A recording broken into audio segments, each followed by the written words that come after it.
ನಮಸ್ಕಾರ. ಇವತ್ತು ಎಲ್ಲರ ಮನೆಯಲ್ಲೂ ಹಣಕಾಸಿನ ಸಮಸ್ಯೆ, ಸಾಲ ಬಾಧೆ, ಆಸ್ತಿ ವಿಚಾರಕ್ಕೆ, ಮಕ್ಕಳು ವಿಚಾರಕ್ಕೆ ಎಲ್ಲರ ಮನೆಯಲ್ಲೂ ಈ ಗಂಡ ಹೆಂಡತಿ ನಡುವೆ ಜಗಳ, ಕಲಹ, ಮನಸ್ತಾಪ, ಭಿನ್ನಾಭಿಪ್ರಾಯ ಸಮಸ್ಯೆಗಳು ಬಂದೇ ಬರ್ತಿದೆ. ಆ? ಇತ್ತೀಚಿನ ದಿನಗಳಲ್ಲಿ ಈ ಗಂಡ ಹೆಂಡತಿ ನಡುವೆ ಜಗಳ, ಕಲಹ, ಮನಸ್ತಾಪ, ಭಿನ್ನಾಭಿಪ್ರಾಯ, ಸಪರೇಷನ್ಸು, ದೂರ ದೂರ, ಕೋರ್ಟು ಕಚೇರಿ, ಪೊಲೀಸ್ ಸ್ಟೇಷನ್ ವ್ಯಾಜ್ಯಗಳು, ಈ ಅಕ್ರಮ ಸಂಬಂಧ, ಅನೈತಿಕ ಸಂಬಂಧ, ಇವೆಲ್ಲ ಜಾಸ್ತಿ ಹೆಚ್ಚಾಗ್ತಿದೆ. ಯಾಕಪ್ಪ ಇದೆಲ್ಲ ಉಲ್ಬಣ ಆಗುತ್ತೆ? ಮತ್ತು ಈ ಎಸ್ಪೆಷಲಿ ಈ ರಾಶಿ ನಕ್ಷತ್ರದ ಹೆಣ್ಮಕ್ಳು ಉಸಿರಿರೋವರೆಗೂ ಗಂಡನ ಜೊತೆ ಸಂಸಾರ ಮಾಡೇ ಮಾಡ್ತಾರೆ. ಗಂಡನ್ನು ಯಾವುದೇ ಕಾರಣಕ್ಕೂ ಬಿಟ್ಕೊಡಲ್ಲ, ಗಂಡನ್ನು ಬಿಟ್ಟಂತೂ ಹೋಗಲ್ಲ.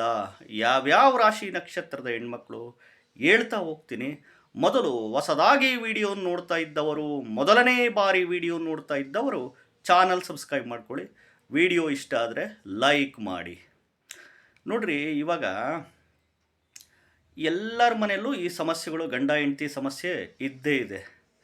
ಗಂಡ ಹೆಂಡತಿ ನಡುವೆ ಜಗಳನೇ ಬರಬಾರ್ದಪ್ಪ ಅಂತಂದರೆ, ಶಾಶ್ವತವಾಗಿ ಗಂಡ ಹೆಂಡತಿ ಚೆನ್ನಾಗಿರ್ಬೇಕಪ್ಪ ಅಂತಂದರೆ, ಮೊದಲು ಎಸ್ಪೆಷಲಿ ಗಂಡು ಮಕ್ಕಳು ಚೆನ್ನಾಗಿ ದುಡಿಬೇಕು. ನೋಡ್ರಿ, ಇವತ್ತು ದುಡಿಯೋ ಗಂಡನ್ನು ಕಂಡ್ರೆ ಯಾವುದೇ ಹೆಂಡತಿ ಆಗಲಿ ಇಷ್ಟಪಡ್ತಾಳೆ. ಅರ್ಥ ಮಾಡ್ಕೊಳ್ಳಿ. ಹಿಂದಿನ ಕಾಲದಲ್ಲಿತ್ತು, 50 ವರ್ಷದಿಂದ, 60 ವರ್ಷದಿಂದ, 70 ವರ್ಷದಿಂದ, 80 ವರ್ಷದಿಂದ ಇತ್ತು. ಮನೆ ಯಜಮಾನ ಒಬ್ಬ ದುಡಿದು ಮನೆ ಮಂದಿ ಎಲ್ಲ ಕೂತ್ಕೊಂಡು ತಿನ್ನೋ ಕಾಲ. ಅವಾಗ ಇಷ್ಟು ಟೆಕ್ನಾಲಜಿ ಗೊತ್ತಿರಲಿಲ್ಲ, ಯಾರು ಅಪ್ಡೇಟ್ ಆಗಿರಲಿಲ್ಲ, ಇಷ್ಟಕ್ಕೊಂದು ಎಜುಕೇಷನ್ಸು ಇರಲಿಲ್ಲ. ಅಚ್ಚುಕಟ್ಟಾಗೆ ತಗ್ಗಿ ಬಗ್ಗಿ ನಡ್ಕೊಂಡು ಹೋಗ್ತಾ ಇದ್ದರು. ತುಂಬು ಕುಟುಂಬದ ಕಾಲ ಇತ್ತು. ಆರ್ಥೋಡಾಕ್ಸ್ ಫ್ಯಾಮಿಲಿಗಳಿದ್ದರು, ಟ್ರೆಡಿಷ್ನಲ್ ಫ್ಯಾಮಿಲಿಗಳಿದ್ದರು, ಮತ್ತು ಜಾಯಿಂಟ್ ಫ್ಯಾಮಿಲಿಗಳಿದ್ವು. ಅವಾಗ ಇತ್ತು ಕಾಲ. ಬಟ್ ಇವಾಗ ಚೇಂಜ್ ಆಗಿದೆ. ಎಲ್ಲ ಹೆಣ್ಮಕ್ಳು ಅಪ್ಡೇಟ್ ಆಗಿದ್ದಾರೆ. ಎಲ್ಲರೂ ಗ್ರಾಜ್ಯುಯೇಟ್ಸ್, ಎಲ್ಲರೂ ಡಬಲ್ ಗ್ರಾಜ್ಯುಯೇಟ್ಸ್, ಎಲ್ಲರೂ UG, PG, PhDಗಳು ಮಾಡ್ಕೊತಿದ್ದಾರೆ. ಎಲ್ಲರೂ ಓದ್ತಾ ಇದ್ದಾರೆ. ಎಲ್ಲರೂ ವಿದ್ಯಾವಂತರು. ಸಮಾಜದಲ್ಲಿ ಇಂಡಿಪೆಂಡೆಂಟಾಗಿ ಬದುಕೋ ಅಂಥ ಶಕ್ತಿ ಇದೆ. ಎಲ್ಲರೂ ಗಂಡು ಮಕ್ಕಳಂಗೆ ಈಕ್ವಲಾಗಿ ದುಡಿತಾ ಇದ್ದಾರೆ. ಕಾಲ ಚೇಂಜ್ ಆಗಿದೆ. ಕಾಲಕ್ಕೆ ತಕ್ಕಂತೆ ನಾವು ಅಡ್ಜಸ್ಟ್ ಮಾಡ್ಕೊಂಡು ಹೋಗಲೇಬೇಕು. ಇಲ್ಲಾಂದರೆ ಭಾಳ ಕಷ್ಟ. ಚೆನ್ನಾಗಿ ದುಡಿಬೇಕು. ಮೊದಲು ಚೆನ್ನಾಗೆ ಸಿಕ್ಕಾಬಟ್ಟೆ ದುಡಿಬೇಕು, ಮತ್ತು ಚೆನ್ನಾಗಿ ನೋಡ್ಕೊಬೇಕು. ಕೇಳಿದ್ದೆಲ್ಲ ಕೊಡಿಸ್ಲೇಬೇಕು. ಮತ್ತು ಮದುವೆ ಮಾಡ್ಕೊಂಡ್ಮೇಲೆ ಅಚ್ಚುಕಟ್ಟಾಗಿ ಸಂಸಾರ ಮಾಡ್ಕೊಂಡು ಹೋಗ್ಬೇಕಪ್ಪ ಅಂತಂದರೆ ಕೇಳಿದ್ದೆಲ್ಲ ಕೊಡಿಸ್ಲೇಬೇಕು.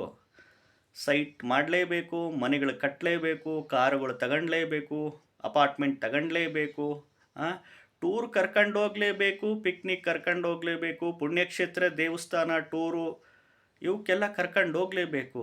ಮತ್ತು ಜೊತೆಗೆ ಪ್ರೀತಿ ಮಾಡಲೇಬೇಕು. ಕೇರ್ ಟೇಕರ್ ಆಗಿರಲೇಬೇಕು ಗಂಡ. ಪ್ರೀತಿ ಕೊಡಲೇಬೇಕು, ಮತ್ತು ಫ್ರೀಡಮ್ಮು ಬಿಡಬೇಕು. ನೆಗ್ಲಿಜೆನ್ಸಿ ಮಾಡೋಕ್ಕೆ ಹೋಗಬಾರ್ದು. ಇವತ್ತು ಎಲ್ಲ ಎಕ್ಸ್ಪೆಕ್ಟ್ ಮಾಡ್ತಾರೆ.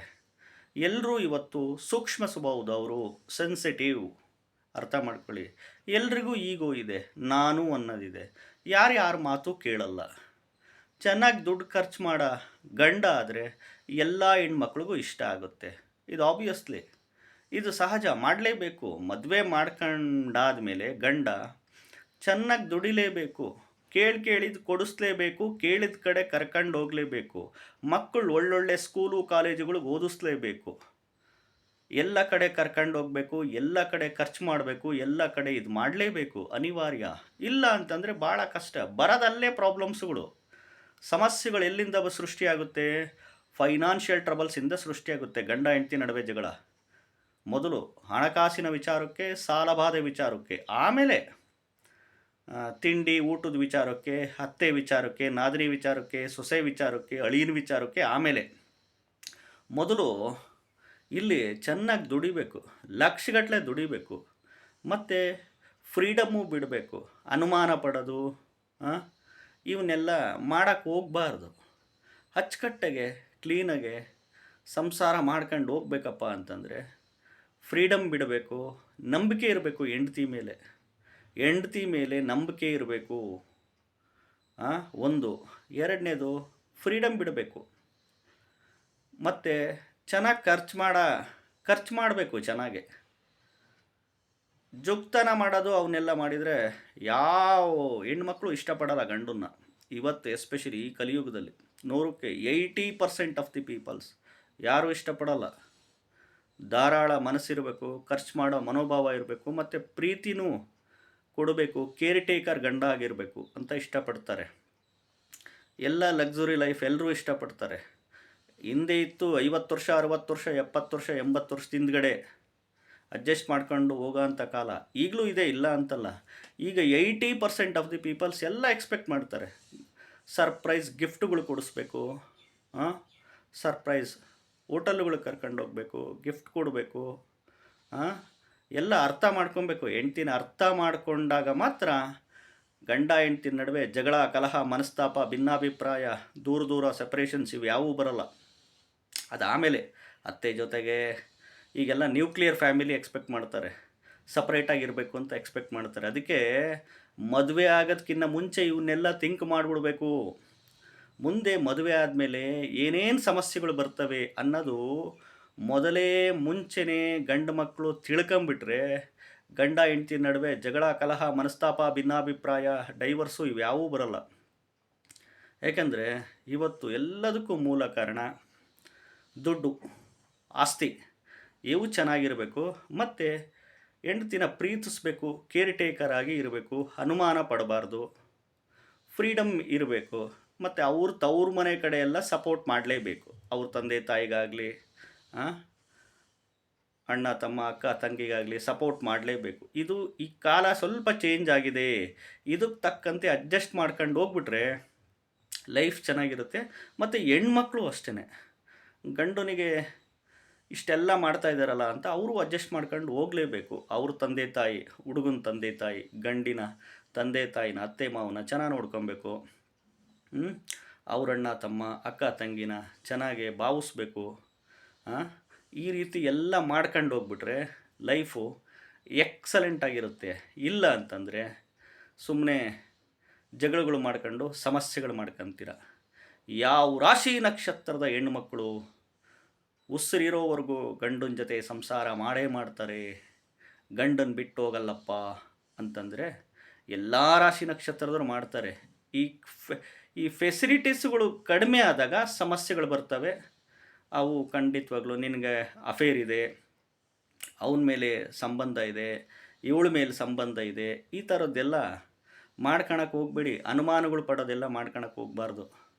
ಅಫೇರ್ ಇಟ್ಕೊಳೋದು, ಅನುಮಾನಗಳು ಪಡೋದು, ಇಲ್ಲದ ಸಲ್ಲದ ಅನುಮಾನಗಳು ಪಡೋದು.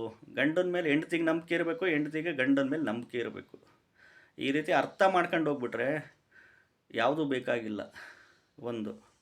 ಈ ಜಾತಕದಲ್ಲಿ ಇವೆಲ್ಲ ಯಾಕೆ ಬರ್ತವೆ ಅಂತಂದರೆ, ಯಾವುದೇ ಗ್ರಹದ ದಶಾಭುಕ್ತಿ ನಡೀಲಿ, ದಶಾಭುಕ್ತಿಗಳಲ್ಲಿ ಈ 1ನೇ ಮನೆ, 3ನೇ ಮನೆ, 5ನೇ ಮನೆ, 6ನೇ ಮನೆ, 7ನೇ ಮನೆ, 8ನೇ ಮನೆ, 12ನೇ ಮನೆ ಬಂದ್ಬಿಡ್ತು ಅಂದರೆ ಈ ರೀತಿ ಸಮಸ್ಯೆಗಳು ಖಂಡಿತವಾಗ್ಲೂ ಉಲ್ಬಣ ಆಗೇ ಆಗುತ್ತೆ.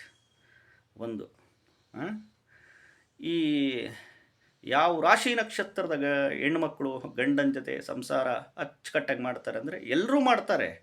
ಅದರಲ್ಲಿ ಈ ಕನ್ಯಾ ರಾಶಿ ಚಿತ್ತಾ ನಕ್ಷತ್ರ, ತುಲಾ ರಾಶಿ ವಿಶಾಖ ನಕ್ಷತ್ರ, ಕುಂಭ ರಾಶಿ ಪೂರ್ವಭಾದ್ರ ನಕ್ಷತ್ರ, ಮೇಷರಾಶಿ ಕೃತಿಕಾ ನಕ್ಷತ್ರ, ಕಟಕ ರಾಶಿ ಪುನರ್ವಸು ನಕ್ಷತ್ರ, ಕನ್ಯಾ ರಾಶಿ ಉತ್ತರ ನಕ್ಷತ್ರದ ಹೆಣ್ಮಕ್ಳು 100ಕ್ಕೆ 30 to 40% ಆಫ್ ದಿ ಪೀಪಲ್ಸ್ ಗಂಡನ ಜೊತೆಗೆ ಅಚ್ಚುಕಟ್ಟಾಗೆ ಸಂಸಾರ ಮಾಡ್ಕೊಂಡು ಹೋಗ್ತಾರೆ. ವಿಡಿಯೋ ಇಷ್ಟ ಆದರೆ ಲೈಕ್ ಮಾಡಿ. ಹೊಸದಾಗಿ ವಿಡಿಯೋ ನೋಡ್ತಾ ಇದ್ದವರು, ಮೊದಲನೇ ಬಾರಿ ವಿಡಿಯೋ ನೋಡ್ತಾ ಇದ್ದವರು ಚಾನಲ್ ಸಬ್ಸ್ಕ್ರೈಬ್ ಮಾಡ್ಕೊಳ್ಳಿ. ನಾವೇನು ಜ್ಯೋತಿಷ್ಯಗಳು ದೇವರಲ್ಲ, ಪವಾಡ ಮಾಡೋರಲ್ಲ, ಜಸ್ಟ್ ಮಾರ್ಗದರ್ಶನ ಮಾಡೋರಷ್ಟೇ. ಅರ್ಥ ಆಯ್ತಾ? ಎಲ್ಲ ರಾಶಿ ನಕ್ಷತ್ರದವರು ಅಚ್ಚುಕಟ್ಟಾಗಿ ಸಂಸಾರನೂ ಮಾಡ್ಕೊಂಡು ಹೋಗ್ತಾರೆ. ಯಾವಾಗ ಗಂಡ ಹೆಂಡತಿ ನಡುವೆಯಲ್ಲಿ ಹೊಂದಾಣಿಕೆಗಳಿದ್ದಾಗ, ಹಣಕಾಸಿನ ವಿಚಾರದಲ್ಲಿ, ಆಸ್ತಿ ವಿಚಾರದಲ್ಲಿ ಸ್ಟೇಬಲ್ ಕಂಡೀಷನ್ ಇದ್ದಾಗ ಎಲ್ಲರೂ ಅಚ್ಚುಕಟ್ಟಾಗೆ ಸಂಸಾರ ಮಾಡ್ಕೊಂಡು ಹೋಗ್ತಾರೆ. ಅನುಮಾನಗಳು ಪಡೆದಲೇ ಇದ್ದಾಗ, ಪ್ರೀತಿ ಕೊಟ್ಟಾಗ, ಫ್ರೀಡಮ್ ಬಿಟ್ಟಾಗ. ನಮಸ್ಕಾರ.